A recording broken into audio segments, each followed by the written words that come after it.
Dobra, słuchajcie, jesteśmy na żywo. Pozdrawiam Was z Warszawy. Marzena, pokaż się od razu wszystkim. Dzień dobry. O, Marzena dzisiaj będzie moją asystentką. E, Jeszcze myślę, że z miesiąc o kulach, ale to już niedługo. Wszystko się pięknie goi jak na psie.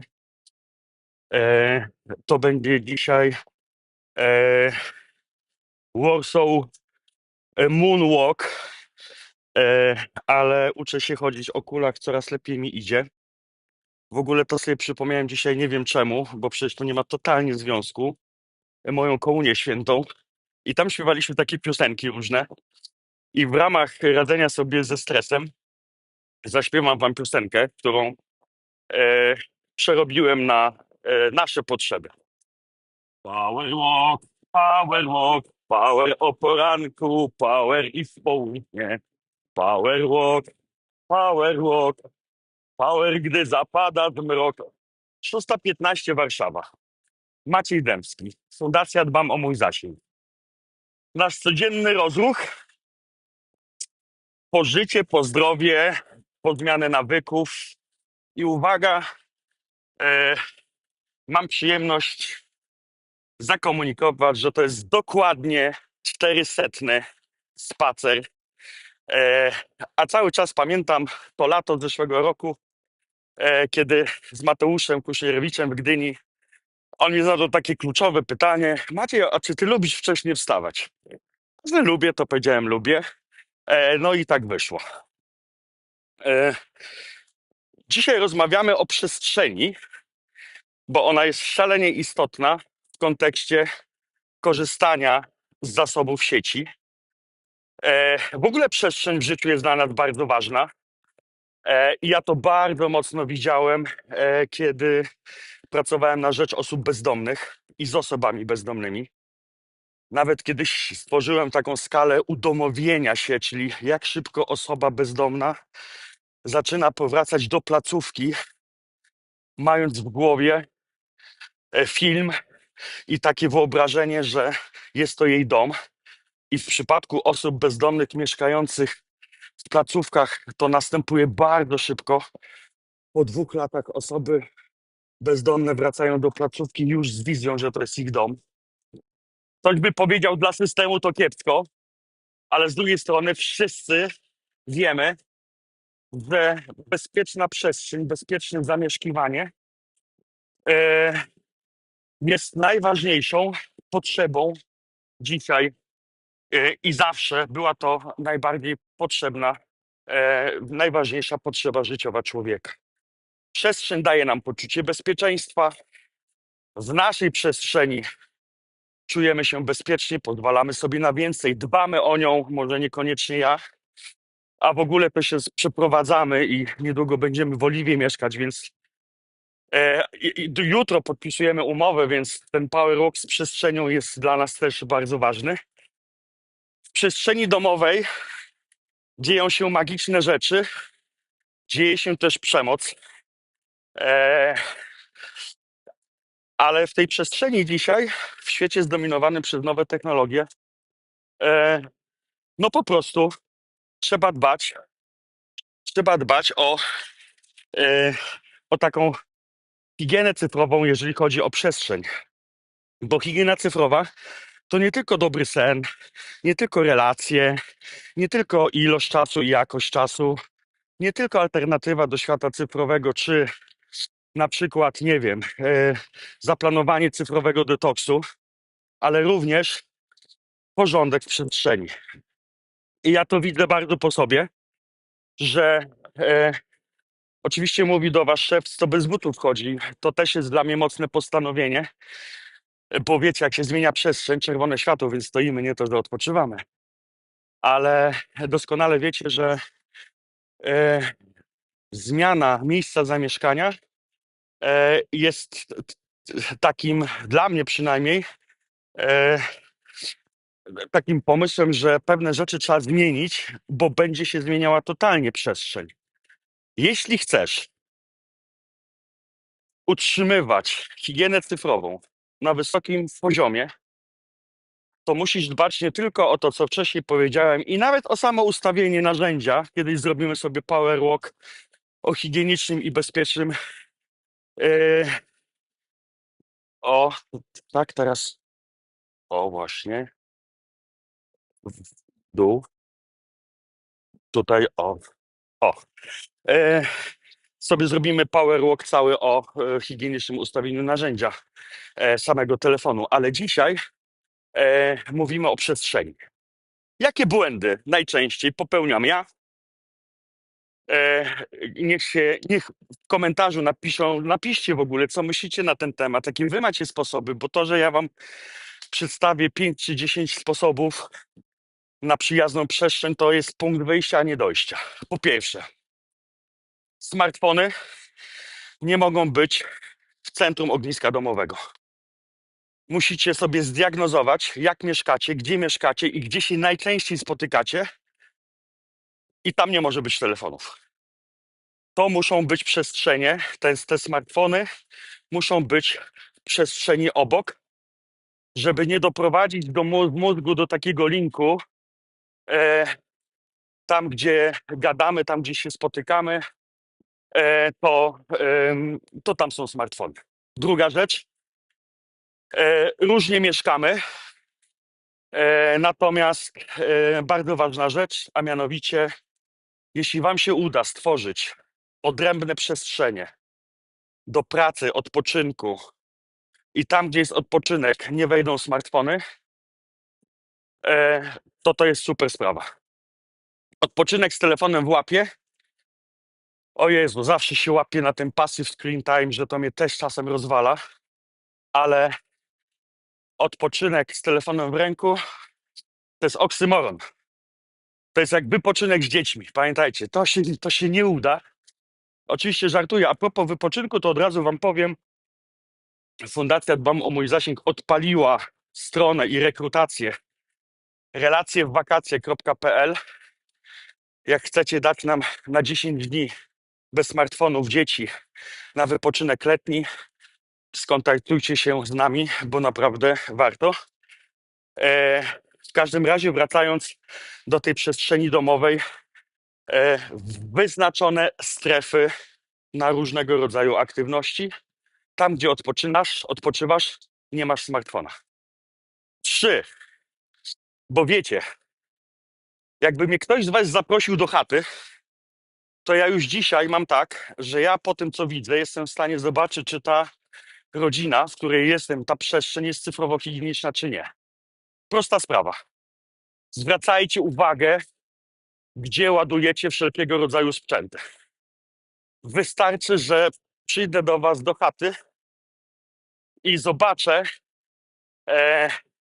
gdzie ładujecie telefony, gdzie są tablety, czy te ładowarki są cały czas włączone, czy listwy są włączone, czy jednak jest to w jakiś sposób poukrywane, bo samo bycie w przestrzeni, w której są wszędzie kable, to świadczy o tym, że możemy mieć problem z higieną cyfrową.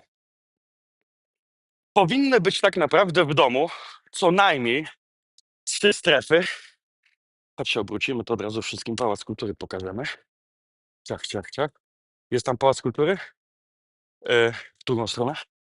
A nie, on jest nieoświetlony. Gdzie jest Pałac Kultury? O tam. No, dobra. O, właśnie. No to my jesteśmy w Warszawie właśnie. Powinny być w domu 3 strefy totalnie wolne od nowych technologii. To jest łóżko i sen, i tam, gdzie śpimy, i tam, gdzie się kochamy, i tam, gdzie gadamy, i tam, gdzie dzieci śpią. 2, toaleta. 3, stół. W tych 3 miejscach nie ma być prawa telefonów komórkowych i te telefony nie powinny być. Musisz mi pokazać, bo w ogóle mnie nie ma. W dół. Guzikiem w dół słońce. Albo w górę.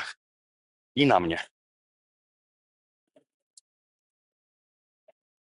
Czekajcie. W dół i na mnie. O. E, ostatnio na wykładzie,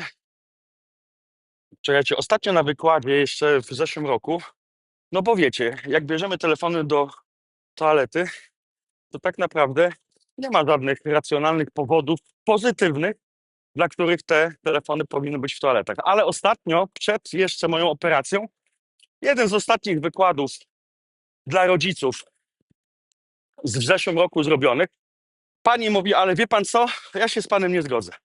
Ja biorę telefon do toalety i to jest z bardzo dużą korzyścią. Ja mówię, tak, to niech mnie pani zaskoczy. I ona mówi bardzo ważną rzecz. A mianowicie, będziemy wracać, a mianowicie mówi tak. Ja biorę telefon do toalety, żeby dzieci nie wiedziały, że często korzystam z telefonu. No, w sumie to racja. Ale pamiętajcie, że w 98% domów toaleta jest jedynym miejscem, gdzie zamykamy się na klucz od środka. Jak nasze małe dziecko zamknie się na klucz od środka, a my przyjmiemy pozycję frajera czekającego na prysznic rano przed wyjściem do pracy, to umówmy się, jest to najmniejszy wymiar kary, jaki może nas spotkać. Bo odległość między ostrą stroną porno a świnką Peppa jest naprawdę bardzo mała. I nie zdajemy sobie sprawy. Uwierzcie mi, nie zostawiajcie małych dzieci z tabletami bez kontroli.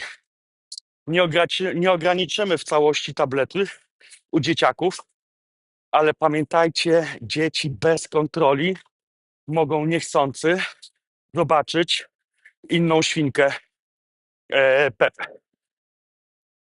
Telefon. Dalej, słuchajcie, bardzo ważna rzecz, a mianowicie dbając o przestrzeń, musimy mieć na uwadze to, że czasem po prostu musimy fizycznie ograniczyć sobie dostęp. Mamy, to jest ciekawe, zaproście nas do siebie, a może do szkoły, Fundację Dbam o Mój Zasięg, bo jest taki warsztat, gdzie mój samochód zamienia się w sklep papierniczy, kolorowy. Tam są bibuły, tam są brokaty, tam są skrzynki drewniane, bo robimy i zróbcie sobie sami. Kupcie skrzynkę drewnianą, kupcie przybory papiernicze i zróbcie rodzinną skrzynkę na smartfony. A jak wam się nie chce, to idźcie do mojej koleżanki Basi, która ma firmę Szyjemy Montessori.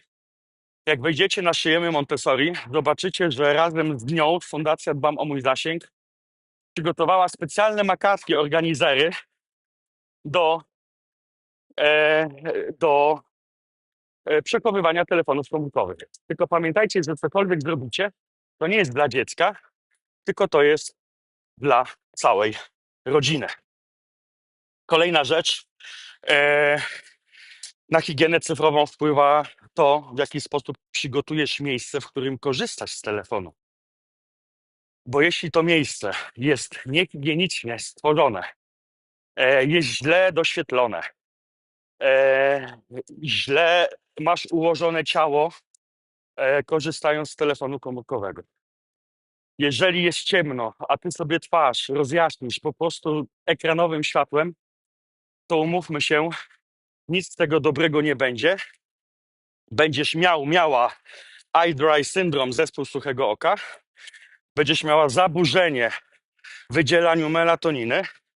Barwa światła ekranowego jest łudząco podobna do barwy wschodzącego słońca, więc jak sobie rozświetlisz twarz światłem ekranowym, twój mózg powie, wow, ale niebo, trzeba wstawać. Więc to są takie rzeczy, które... I słuchajcie, no, my to wszystko dzisiaj możemy ustawić w smartfonie. Przecież mamy tryb nocny. Mamy sytuację, gdzie możemy automatycznie sprawić, że ekran dopasowuje się do światła z zewnątrz. Wiem, że to jest ciężkie, ale jak już musimy używać telefonu przed zaśnięciem albo w jakichś innych warunkach, bo pracujemy, to stwórz miejsce, żeby to twoje używanie było jak najbardziej higieniczne. Jak pracujesz albo czytasz książkę, już to kiedyś mówiłem, nie możesz widzieć telefonu komórkowego. Czego oczy nie widzą, temu sercu nie żal. Musisz po prostu zasłonić ten telefon kartką papieru albo czymś czymś innym. E, Pamiętajcie o książce Cola Newporta, który napisał Cyfrowy minimalizm, ale on też napisał książkę o rozpraszaczach pracy głębokiej i pracy płytkiej. Nie wyobrażam sobie, i często się na tym łapię, że pracując intensywnie myślą, mogę mieć telefon komórkowy przy sobie. No nie mogę mieć. To tak jak wczoraj dojechałem do hotelu, nie widać mnie wyżej. No, o. To tak jak wczoraj dojechałem do hotelu i musiałem po prostu fizycznie pierdyknąć telefon gdzieś tam poza siebie, e, żeby go po prostu nie widzieć. I słuchajcie, na wszystko, co dzisiaj powiedziałem, masz totalny wpływ. To nie jest coś, czego nie możesz zrobić. Ja rozumiem, jak ktoś słucha mnie i mieszka w jednej izbie z 4 osobami, może być problem. Ale pamiętajcie, że i to jest ciekawe rozwiązanie. Nie wiem, czy kiedyś je stosowaliście, ale często się mówi, że jak chcesz dbać o higienę cyfrową, to razem w domu z dziećmi, z mężem, z żoną, z kumplami, z koleżankami po prostu odłącz się od sieci.